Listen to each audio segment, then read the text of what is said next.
रहेगा। मैंने सुना आपका गाना। श्री संजय सिंह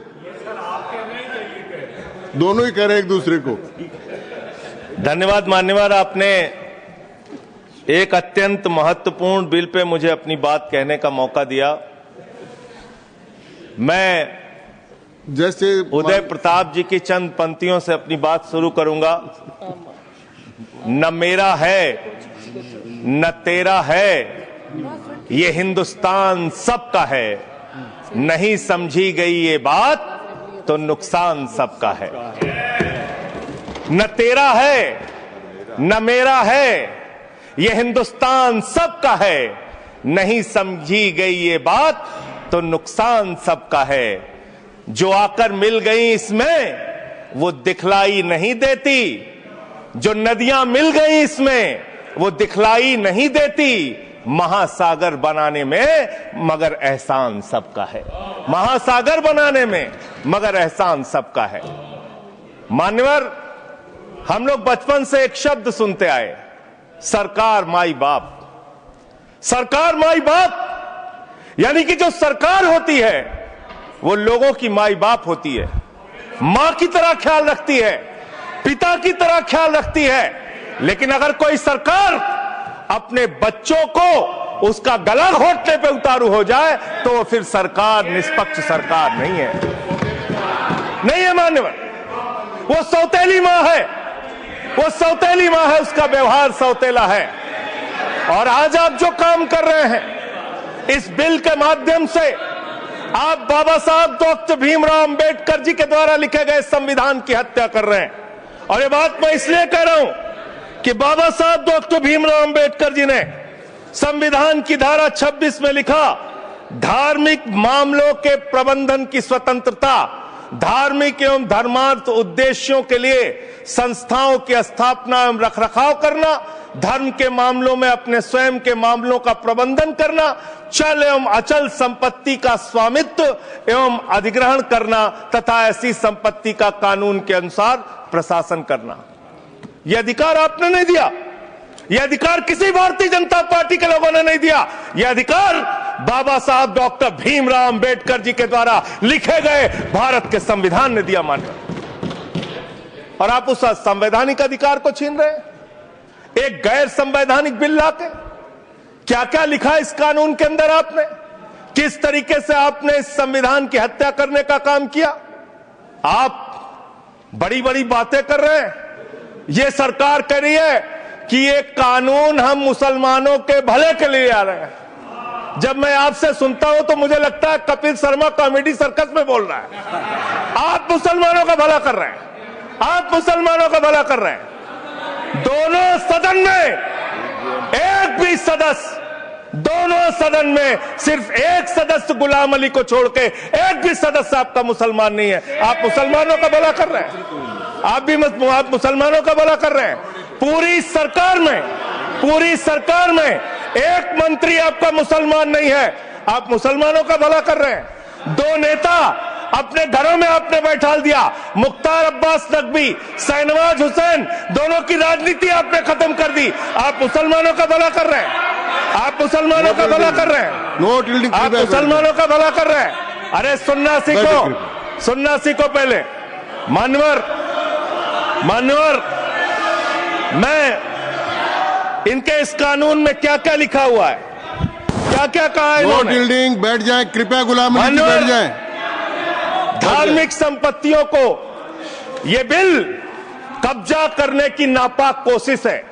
इतनी और धार्मिक संपत्तियों को सदन में इतनी कब्जा करने के लिए सदन में इतनी शांति है कि आराम से आप बोलोगे तो आराम से बोल रहा हूं सर। हाँ। आप बैठे हैं तो आपको देख के वैसे ही आराम आ जाता है।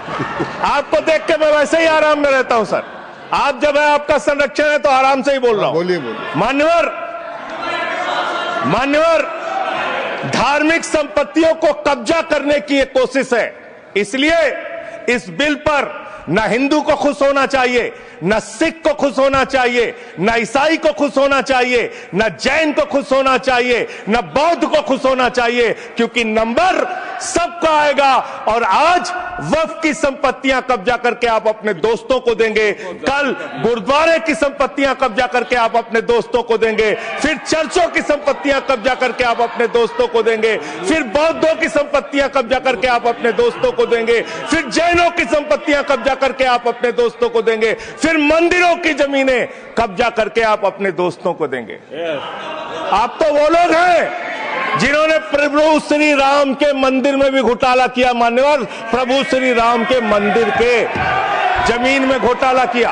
मैं कागज दूंगा सर, मैं कागज दूंगा। कर दिया मैंने। ये लोग राम मंदिर में घोटाला करने वाले लोग हैं, राम मंदिर की जमीन का चंदा खाने वाले लोग हैं सर। ये लोग 2 करोड़ की जमीन 5 मिनट में 18 करोड़ में बेची सर इन लोगों ने। 16.5 करोड़ का घोटाला किया, 18.5 करोड़ में जमीन बेची।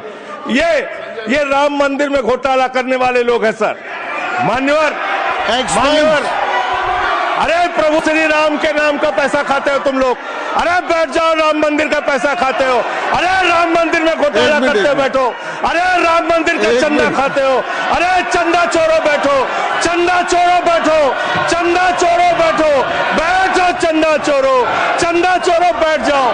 चंदा चोरो तुम लोग चंदा चोरो, चंदा चोरो तुम लोग, चंदा चोरो, चंदा चोरो, चंदा चोरो बैठो। 1 मिनट को प्लीज। चंदा चोरो बैठो। सभापति महोदय, Shri Gajendra Singh ji. Sir, I am not yielding sir, I am not yielding. सदस्य ने चंदा चोरी किया इन्होंने, राम का पैसा खाया करने वाले प्रभु श्री राम का पैसा खाया सर इन्होंने। राम मंदिर का विषय, राम मंदिर में चंदा चोरी किया इन्होंने। बैठ जाए। चंदा चोर है सर ये लोग।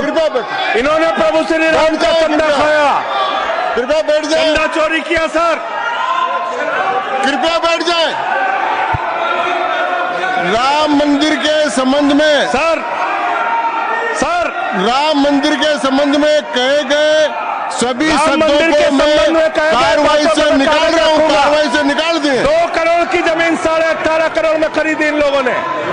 2 करोड़ की जमीन अयोध्या में 18.5 करोड़ में खरीदी। मान्यवर, कृपया मेरा टाइम बचाया जा सर। मान्यवर, टाइम पॉज कीजिए सर, टाइम पॉज कीजिए, बैठाइए इनको। Point of order yes allow sir. I am not yielding sir. Point of order Bhupendra Yadav, please sit down.